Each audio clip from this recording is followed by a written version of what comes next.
Supreme court की संवैधानिक पीठ ने बीते 11 मई को एक फैसला सुनाया था जिसमें दिल्ली सरकार को भूमि, लोक व्यवस्था और पुलिस को छोड़ करके सर्विस से जुड़े हुए अधिकारियों की ट्रांसफर और पोस्टिंग का अधिकार दिया था। लेकिन 2 दिन पहले केंद्र सरकार ने एक अध्यादेश लेकर के आई जिसमें उन्होंने इस आदेश को एक तरीके से कह सकते हैं कि पलट दिया और वापस से जो अधिकारियों की जो दिल्ली में दैनिक्स के जो ग्रुप ए के ऑफिसर्स हैं उनके ट्रांसफर और पोस्टिंग का अधिकार जो है वापस एक उपराज्यपाल को दे दिया। हमारे साथ इस मुद्दे पर बात करने के लिए मौजूद हैं कांग्रेस के वरिष्ठ नेता संदीप दीक्षित जी। संदीप जी, सबसे पहले आप इस फैसले को किस तरीके से देखते हैं?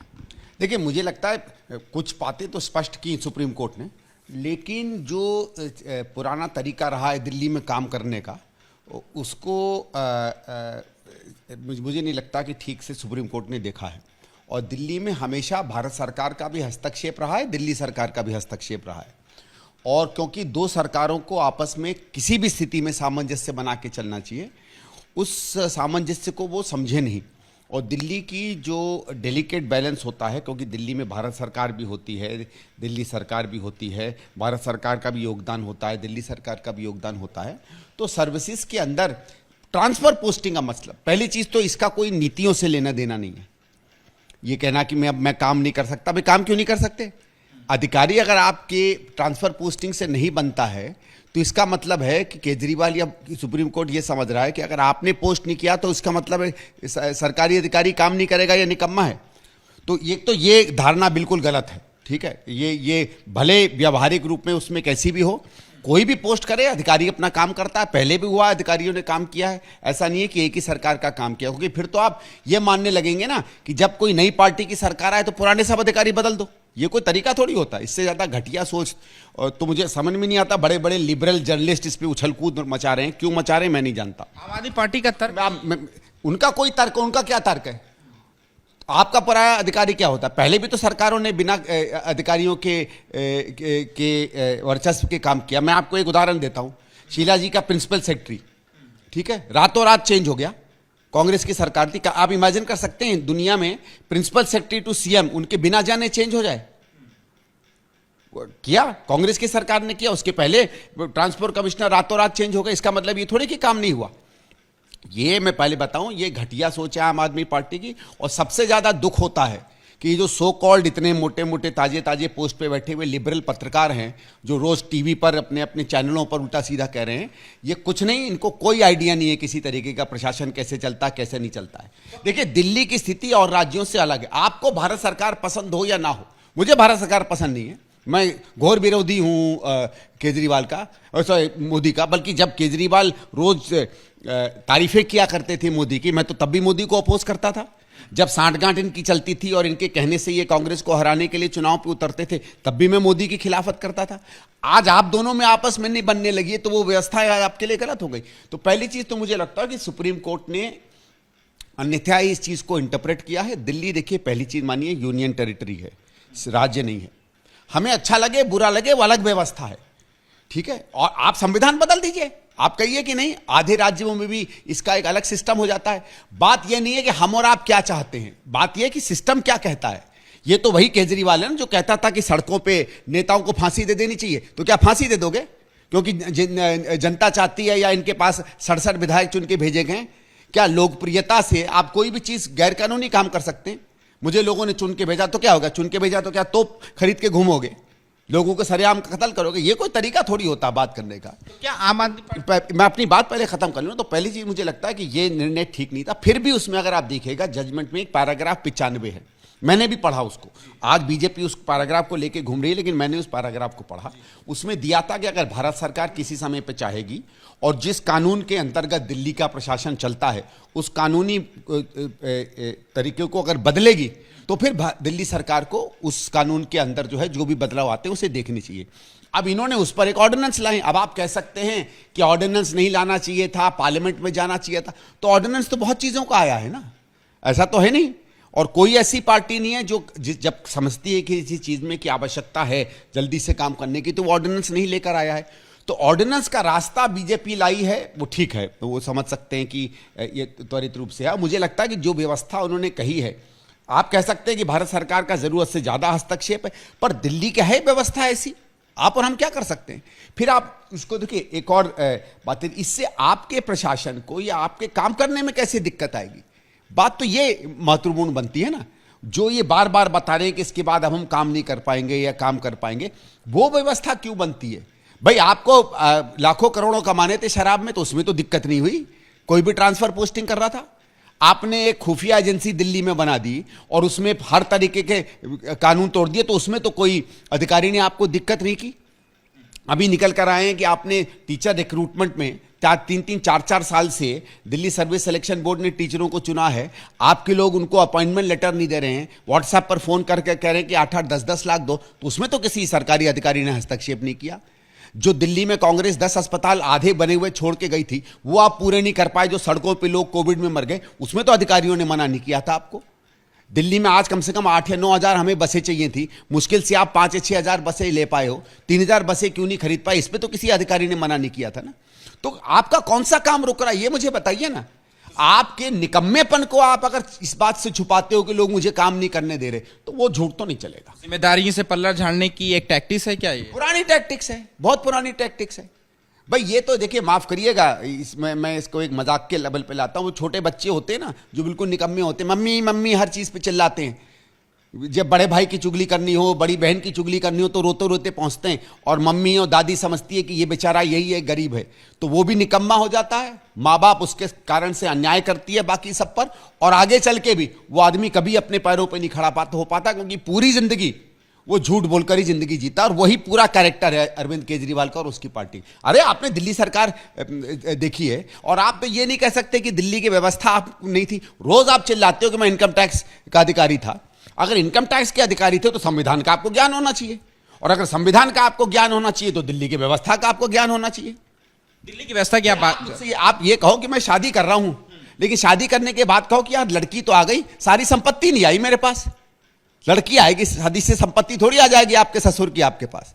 तो आप झूठ बोलो, आप गैर कानूनी काम करो, और फिर रो कि दूसरा आदमी आपको गैर कानूनी काम नहीं करने दे रहा। ये नहीं चलेगा भैया। एक तर्क ये भी है आम आदमी पार्टी का कि आपने जैसा बताया कि दिल्ली एक यूनियन टेरिटरी है, लेकिन इसको विधानसभा का भी अधिकार मिला हुआ है। इसके जरिए वो कह रहे हैं कि सर्विसेज से जुड़े हुए जितने भी फैसले हैं, अगर वो अधिकारी को, उनके पास अधिकार नहीं होगा ट्रांसफर करने का या पोस्टिंग करने का, तो अधिकारी जो है वो उनका काम नहीं करेगा, उनकी बातें नहीं सुनेगा। ये किसने कह दिया है? ये किसने कह दिया है कि वो अधिकारी काम नहीं करेगा? बल्कि तमाम प्रशासनिक सुधार जितने हैं पिछले 60 साल में, वो ये कह रहे हैं कि प्रशासनिक जो अपॉइंटमेंट्स हैं वो राजनीतिक हस्तक्षेप के बाहर होने चाहिए।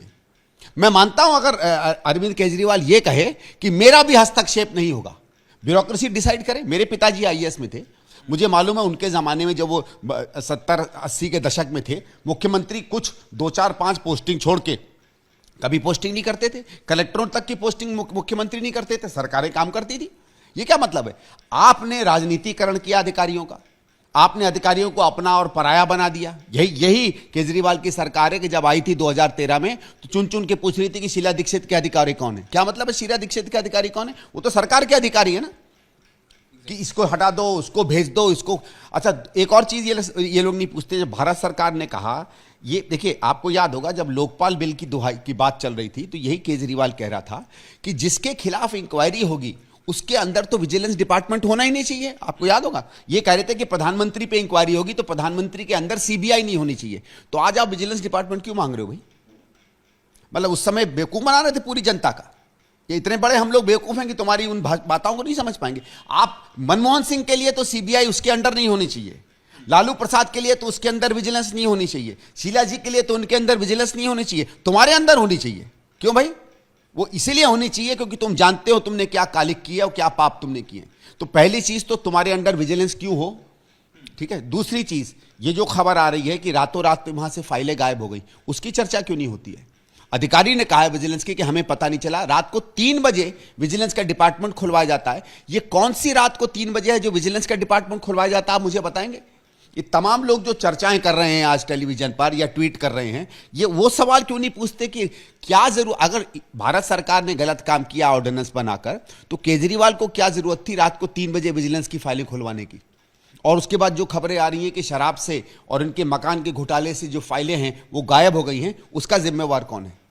केंद्र सरकार का तर्क है इस फैसले के पीछे कि दिल्ली का व्यवस्था पर जो है वो सिर्फ दिल्ली वासियों का ही नहीं बल्कि पूरे देश के नागरिकों का हक है, और केजरीवाल सरकार जो है वो लगातार दिल्ली की प्रशासनिक गरिमा को चोट पहुंचा रही है, और यहाँ पर एम्बेसीज हैं, कई सारी संवैधानिक संस्थाएं हैं, संसद है, सुप्रीम कोर्ट है, ऐसे में ये फैसला लाना जरूरी था। तो क्या केंद्र सरकार ने सुप्रीम कोर्ट के फैसले को गलत ठहरा दिया? देखिए, भारत सरकार का ये तर्क तो मैं मानता हूं कि ये दिल्ली सबकी है और इसमें और तमाम संस्थाएं हैं, लेकिन एक बैलेंस है, कुछ अधिकार आपको दिए गए हैं, कुछ अधिकार दिल्ली सरकार को दिए गए।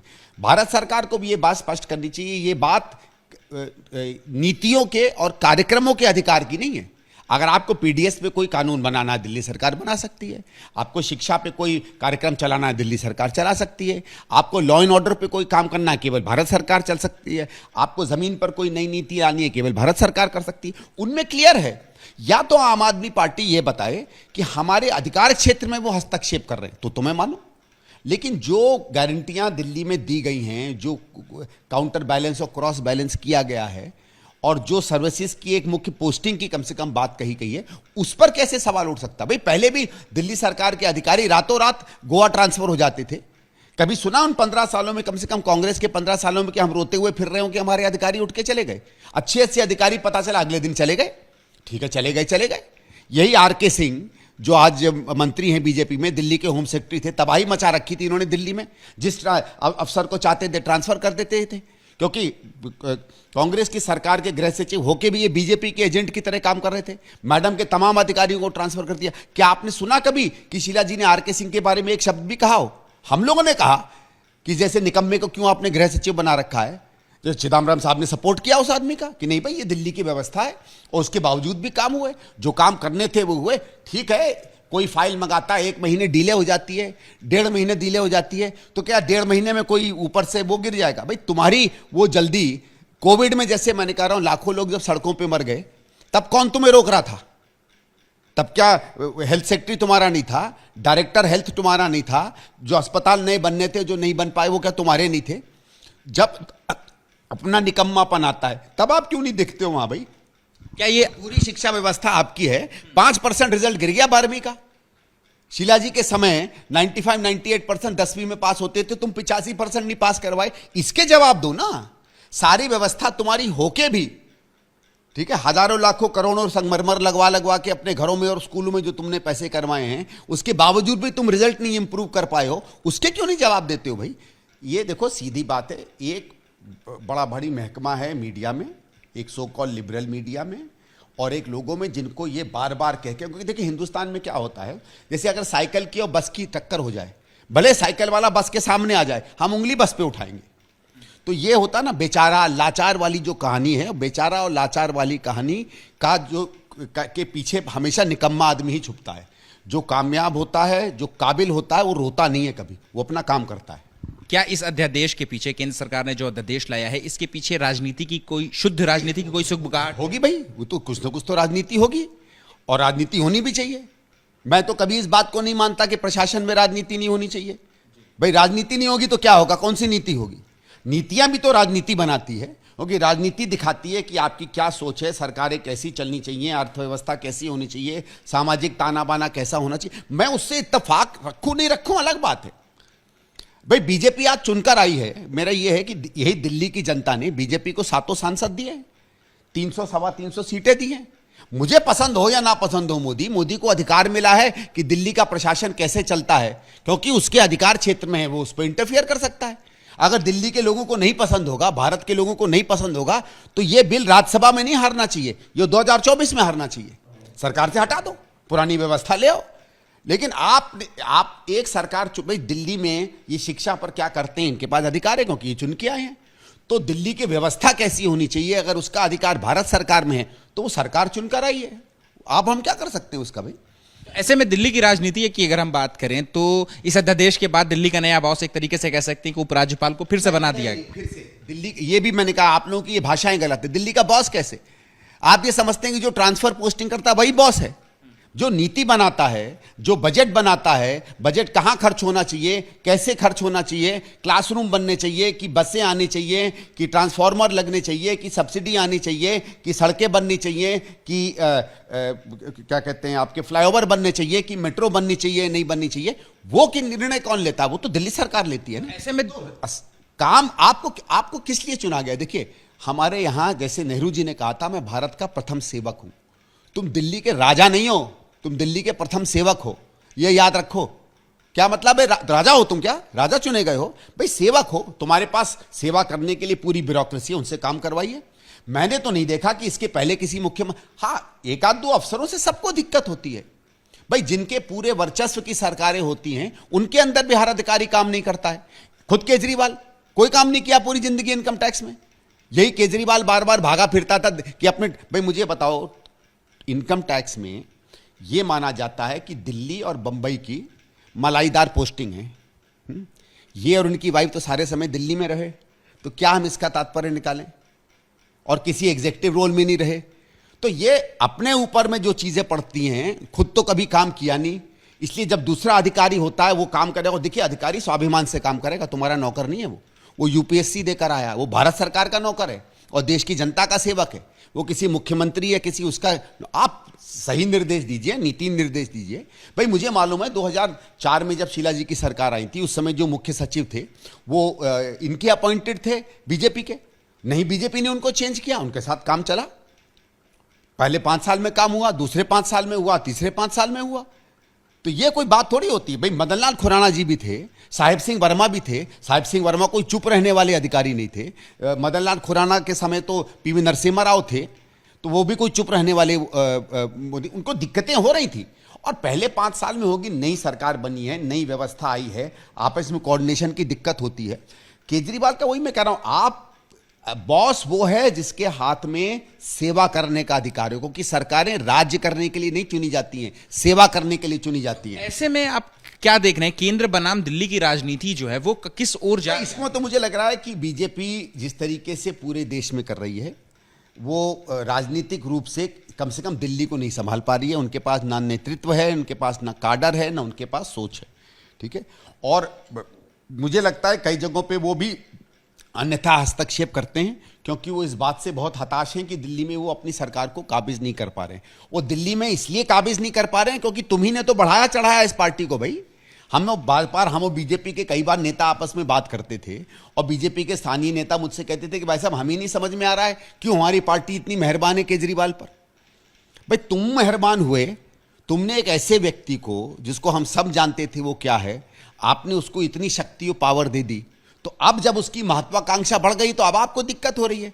तो भाई ये तो आपने खड़ा किया है, ये जो आपका सो कॉल्ड दुश्मन है कुछ, इसको आपने खड़ा किया। भाई जितनी भ्रष्टाचार की बातें आज निकल कर आई हैं, इतनी ही और इससे ज्यादा कहीं भ्रष्टाचार की कितनी बातें हम लोग एलजी के पास औरों के पास लेके गए, आपने एक्शन नहीं लिया।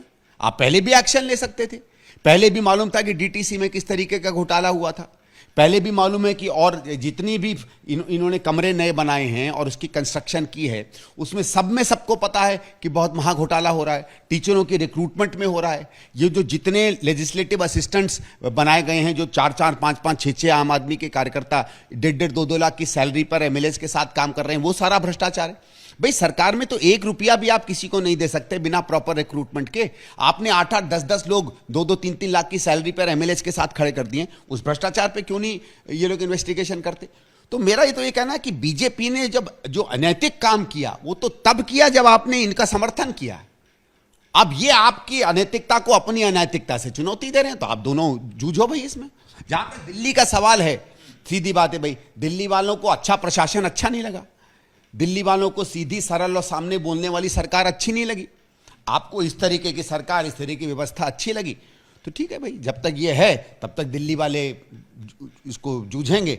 अगर कभी हमें मौका देंगे तो हम कोशिश करेंगे कि जिस तरह प्रशासन चलता था जनहित के लिए, बिना एक दूसरे से लड़े हुए, उसको वापस लाने की कोशिश करेंगे। बाकी दिल्ली की जनता जाने। क्या संसद से कानून पास किए बगैर ये अध्यादेश को ला करके सुप्रीम कोर्ट का फैसला बदलना जो है वो कितना सही है? देखिए मेरे हिसाब से इसको इस तरीके से नहीं, इनको जाना चाहिए था सुप्रीम कोर्ट में पहले। मुझे लगता है कि रिव्यू पिटीशन बाद में फाइल। हाँ, मुझे लगता है कि ये जो रात को विजिलेंस की फाइलें खुलवाई गई और वहाँ से फाइलें गायब हुई और इनके लोगों ने जो डराया धमकाने लगे आईएएस अफसर को, और मुझे मालूम है कि आईएएस अफसरों को इन्होंने भद्दी भद्दी भाषाओं में बात किया, वो ये बात करते हैं, ये आज की बात नहीं, चाहे सिसोदिया हो, चाहे केजरीवाल हो, चाहे कोई हो, जितनी भद्दी भाषा ये लोग इस्तेमाल करते हैं, कोई गली का गुंडा भी उस तरीके से मतलब इस तरह की भाषा नहीं इस्तेमाल करेगा।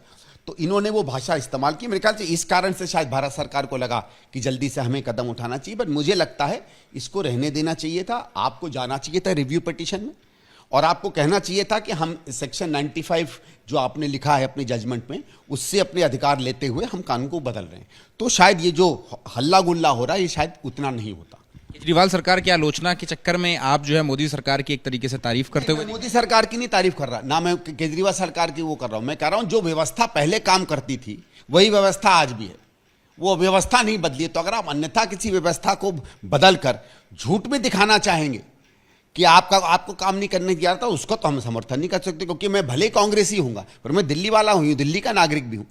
भाई मेरी ही सरकारों ने मेरे लिए काम किया है जब यही व्यवस्था थी, तो आज वो सरकारें कैसे दुहाई दे सकती हैं कि व्यवस्थाएं बदली है। लेकिन केजरीवाल तो विपक्ष को एकजुट करने की फिराक में हैं। इस मुद्दे पर भी आज वो नीतीश कुमार से मिले, फिर उसके बाद वो ममता बनर्जी और फिर मुंबई जाकर के उद्धव ठाकरे और शरद पवार से भी मिलने वाले हैं। किसी से मिलने, भाई वो जाने, बाकी पार्टियां जाने, वो तो पार्टियों के ऊपर है, उनको कितनी समझ है।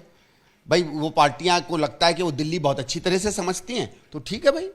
यही जो पार्टियां हैं, ये जब पहले दिल्ली में दिक्कतें आती थी तब तो इनकी तो कोई समझ थी नहीं दिल्ली के बारे में। भाई यही शरद पवार जी कैबिनेट के सदस्य थे जब दिल्ली पर वर्चस्व रहता था भारत सरकार का, या बाकी लोग। तो ठीक है, आप अपनी बात जाके कहिए, तो पॉलिटिकल पार्टीज हैं, पॉलिटिकल पार्टीज क्या स्टैंड लेंगी क्या स्टैंड नहीं लेंगी वो तो वो देखेंगे। ये बीजेपी है वो उनको समझा पाएगी तो वो अपना बिल पास करा लेंगे। पता नहीं मेजोरिटी का क्या सिचुएशन है राज्यसभा में, मैं नहीं जानता हूँ। केजरीवाल लोगों को समझा लेंगे तो हो सकता है वो राज्यसभा में कोशिश करें इस बिल को रोकने का, पर वो क्या स्थिति बनती है क्या नहीं बनती है वो तो वो जाने। जहां तक विपक्षी एकता की बात है तो फिर मैं सीधे सवाल पूछता हूं ना केजरीवाल से, भाई कि फिर आपने ये अपने एक सरकार बनाने की कोशिश करते करते, खैर फेल आप बुरी तरह हो गए, लेकिन फिर आपने 180 कैंडिडेट कर्नाटक में क्यों खड़े किए? वहां तो आपका कुछ नहीं है, राजस्थान में आपका कुछ नहीं है, वहां क्यों इतने कैंडिडेट खड़े कर रहे हो? जहां जहां कांग्रेस की सरकारें हैं आपको वही मिलता है। आप बंगाल में तो नहीं अपने आप को बढ़ाने की कोशिश कर रहे, ठीक है। आप नीतीश के इलाके में तो अपने आप को बढ़ाने की कोशिश नहीं कर रहे, आप जगन मोहन रेड्डी के इलाके में तो अपने आप को बढ़ाने की कोशिश नहीं कर रहे, आप टीआरएस के इलाके में तो अपने आप को बढ़ाने की कोशिश नहीं कर रहे, आप तो वहीं अपने आप को बढ़ाने की कोशिश कर रहे हो ना जहां कांग्रेस का राज है। खैर पहले तो चलो बीजेपी आपको बताती थी कहां बढ़ना है, तो वो दूसरी बात है, लेकिन अब तो बताइए ना, अगर आपको विपक्ष की एकता चाहिए तो आप भी तो विपक्ष के साथ एकता दिखाइए। आपको जरूरत पड़े तो सब आपके साथ खड़े हों, ठीक है। बाकी राहुल जी के ऊपर जब ये केस हुआ तब ये लोग क्यों कुछ नहीं बोले? भाई राहुल जी के पूरे केस पर जब चिदम्बरम जी का केस हुआ था तब ये लोग क्यों कुछ नहीं बोले? गांधी की जब सदस्यता गई थी तो अरविंद केजरीवाल ने समर्थन दिखाया था। जैसे मैं उसके पहले की तमाम बातें कर रहा हूं, सिर्फ वो नहीं, वो तो इस समय इसलिए हुआ क्योंकि खुद सीबीआई के घेरे में है और जानते हैं कि इनको औरों का समर्थन चाहिए। बात आज की नहीं है, आज तो तुम पकड़े गए हो, आज तो तुम्हारे मंत्री सब जेल में है, तो तुमको सबका समर्थन चाहिए। मैं तो पहले की बात कर रहा हूं। भाई आप मुझे बताइए, आज आपने देखा होगा हरियाणा सरकार ने एक एफिडेविट दिया कि वाड्रा साहब के खिलाफ हमारे पास कोई सबूत नहीं है, ठीक। वाड्रा साहब का केस किसने पब्लिक किया था? किसने की थी प्रेस कॉन्फ्रेंस? केजरीवाल ने की थी ना। तो सार्वजनिक रूप से झूठ, कम से कम माफी मांग लेते भाई कि हाँ मैं झूठा हूं, मैं मक्कार हूं, मैं कमीना हूं, मैं इसी तरीके की राजनीति करता हूं। हिम्मत हो तो बोलो। आपने हमारे एक प्रमुख कांग्रेसी परिवार के एक दामाद को आपने सड़कों पे बदनाम कर दिया, और आप सब जानते होंगे कि वाड्रा जी के बारे में लोग क्या नहीं कहते थे इसी देश में। आपने हर तरीके से उसकी रेपुटेशन को बिल्कुल कीचड़ में डाल दिया। एक आपके प्रेस कॉन्फ्रेंस थे, आपके पास कोई सबूत नहीं था। हरियाणा सरकार जो बीजेपी की सरकार है उसको भी विवश होकर कहना पड़ा कि हमें कोई प्रूफ नहीं मिला, और तुम चुप बैठे हो। तो ऐसे में आपकी सेंट्रल लीडरशिप जो है अरविंद केजरीवाल को लेकर के नरम रुख क्यों अपना रही है? नरम रुख नहीं अपना रही। देखिए पहली चीज, एक और चीज मैं बता दूं, ये जो कहानी है कि खड़गे साहब ने उन्हें फोन किया, जहां तक मुझे कांग्रेस ने बताया है कि खड़गे साहब ने शायद ऐसा कोई फोन नहीं किया था। उन्होंने 1-2 दिन पहले विपक्ष का एक डिनर था जिसमें लोगों को बुलाना था, उसमें इनको भी कहा था कि आप अपने प्रतिनिधियों को भेजिएगा। मुझे ये बताएगा, ये आप चेक कर लीजिए। ठीक है, फोन नहीं किया, लेकिन कोई बयान भी तो नहीं है कांग्रेस के शीर्ष नेताओं की तरफ से। अरविंद केजरीवाल को जब सीबीआई की पूछताछ के लिए बुलाया गया तो सभी का समर्थन दिखा था, कांग्रेस के वरिष्ठ नेताओं का भी समर्थन। नहीं, वरिष्ठ नेताओं में अभिषेक मनु सिंह भी होंगे, वो तो नौकर हैं दिल्ली सरकार के, वो कांग्रेस के नेता कहां से? भाई मैं तो सीधे सीधे ऑब्जेक्ट करता हूं, तुम पैसा लेते हो ना दिल्ली सरकार से, तो तुम दिल्ली सरकार के नौकर हो ना। अगर पैसा लेके तुम किसी का काम कर रहे हो तो तुम कांग्रेस के कहां से हो गए? तो अभिषेक मनु सिंघवी जी को तो मैं नॉन सीरियस मान रहा हूं उस मामले में। वो आदमी भले पार्टी को अच्छा लगे बुरा लगे, वो नौकर हैं दिल्ली सरकार के। जो आदमी 17-18 करोड़ में अपनी राजनीतिक क्या कहते हैं कन्विक्शन को बेच देगा, उस आदमी के प्रति क्या इज्जत होगी, मेरे मन में तो बिल्कुल नहीं है। तो लेकिन राहुल गांधी और डिस्कशन, लेकिन राहुल गांधी और मल्लिकार्जुन खड़गे, आपकी कांग्रेस पार्टी के अध्यक्ष की तरफ से कोई बयान नहीं आया था। नहीं देखिए, हमारे उनके लिए क्यों बयान आएगा भाई? हमारी तरफ से इन्होंने बयान दिया था कभी? ये तो खुद ही कह रहे थे ना कि जेल जाना चाहिए। इन्होंने तो पब्लिक में कहा था ना कि सोनिया जी को जेल जाना चाहिए। इन्होंने पब्लिक में कहा था ना शीला जी को जेल जाना चाहिए। इन्होंने पब्लिक में कहा था ना शरद पवार को जेल जाना चाहिए। इन्होंने पब्लिक में कहा था ना लालू को जेल जाना चाहिए। शरद पवार जी और लालू जी का स्वाभिमान ना बचाओ वो जाने, कांग्रेस का तो स्वाभिमान है। हम कैसे छोड़ देंगे उस आदमी को जिसने सड़क में आके खड़े होकर हमारे ऐसे लोगों को जिन पर एक दाग नहीं लग सकता, और 8 साल से एक दाग नहीं लगा, उसको आपने दागदार करने की कोशिश की। लेकिन विपक्ष की मीटिंग में आम आदमी पार्टी को न्योता गया, प्रतिनिधि के तौर पे संजय सिंह भी जाते। वो अलग बात है भाई, वो अलग बात है। आप भी विपक्ष के हैं, तो पक्ष विपक्ष की जब बातें, हमारे आपस में एक दूसरे की प्रतिद्वंदिता हो सकती है और कुछ मुद्दों पे एकता भी होती है। भाई कल को अगर हिंदुस्तान पर हमला होता है या कोई विदेश की ऐसी बात होती है तो हम सब प्रधानमंत्री के साथ खड़े होंगे। ये थोड़ी है कि हम रोज उनके खिलाफ बोलते हैं या उनकी नीतियों के खिलाफ हैं, तो जब राष्ट्रीय मुद्दा आता है या राष्ट्र का सवाल आता है तो हम उनके साथ नहीं खड़े होंगे। तो बिल्कुल खड़े होंगे, लेकिन जब बात राजनीतिक विषयों की आती है, आपस में प्रतिद्वंदिता की आती है, तो फिर दिक्कत होगी। आखिरी सवाल है सर कि विपक्षी एकता पे अगर क्या कांग्रेस पार्टी जो है वो आम आदमी पार्टी के साथ खड़ी हुई दिखाई देती है फ्यूचर में? नहीं, हम उनके साथ, वो हैं कौन जो हम उनके साथ खड़े हों? उन्हें हमारे साथ खड़े होना चाहिए ना भाई। आप मुझे बताइए, कांग्रेस बड़ी है या केजरीवाल? एक अकेला कर्नाटक, ये जितनी इनकी राजनीतिक वर्चस्व है उससे 4 गुना है। तो ये हमारे साथ अगर आना चाहें तो वो भारत सरकार तय करेगी, फिर आप आइए भाई। इन्होंने 2019 में भी कोशिश की थी, मुझसे भी 2-3 बार इन्होंने संवाद किया था कि भाई हम लोग अलायंस करना चाहते हैं। ठीक है, बातचीत होगी करेंगे, लेकिन अलायंस अगर होगा तो दिल्ली से तो कांग्रेस करेगी। लेकिन जैसा मेरा कम से कम मत था 2019 में, वो ये था कि आम आदमी पार्टी से अलायंस करना उतना ही है जैसे बीजेपी से अलायंस करना। सांप्रदायिकता में अरविंद केजरीवाल बीजेपी से या संघ से बिल्कुल अलग नहीं है। ये जहाँ चाहे जातिवाद का इस्तेमाल करता है, ये मीडिया को पैसा देके हर तरीके से खरीदता है, ये अपने गुर्गे मीडिया में भेज के उनको उसी तरीके से मैनिपुलेट करता है। बल्कि असली में अगर कोई गोदी मीडिया है इस देश में तो केजरीवाल की गोदी मीडिया। मोदी की भी मीडिया इतनी गोदी मीडिया नहीं है जितनी केजरीवाल की है। मैं आपको कल बताता हूँ, कल मैं कहीं बैठा हुआ था तो आधे घंटे एक पैकेज चल रहा था कि क्या क्रांतिकारी काम प्रधानमंत्री जी ने कर दिया जापान में, और उसके बाद आधा घंटा उसी चैनल पर केजरीवाल। आपकी सारी तलवारें में हाँ नहीं होते, उसमें भी होते हैं, क्योंकि आज वो महत्वपूर्ण भूमिका निभाती है, क्योंकि उसने साइड लेने का तय किया है। अगर साइड आप नहीं लो, आप देखिए, आप क्या विश्लेषण करते हैं खबर का वो आपके ऊपर है, लेकिन अगर आप साइड लो और एजेंडा चलाओ तो हम सवाल पूछेंगे ना। ठीक है, शुक्रिया बात करने के लिए। तो देखिए, ये हैं संदीप जी दीक्षित जी, जिनका साफ तौर पे कहना है कि जो अध्यादेश केंद्र सरकार लेकर के आई है, अपनी जिम्मेदारियों से पल्ला झाड़ने के लिए अरविंद केजरीवाल जो है वो इस तरीके की बयानबाजी जो कर रहे हैं। अगर दिल्ली की व्यवस्था को ठीक करना चाहे अरविंद केजरीवाल तो वो उनकी सरकार है और उनके पास उतने नंबर हैं कि वो दिल्ली की व्यवस्था को सुचारू रूप से चला सके। कैमरा पर्सन मोहित कासले के साथ अहमद बिलाल, एबीपी न्यूज़, दिल्ली।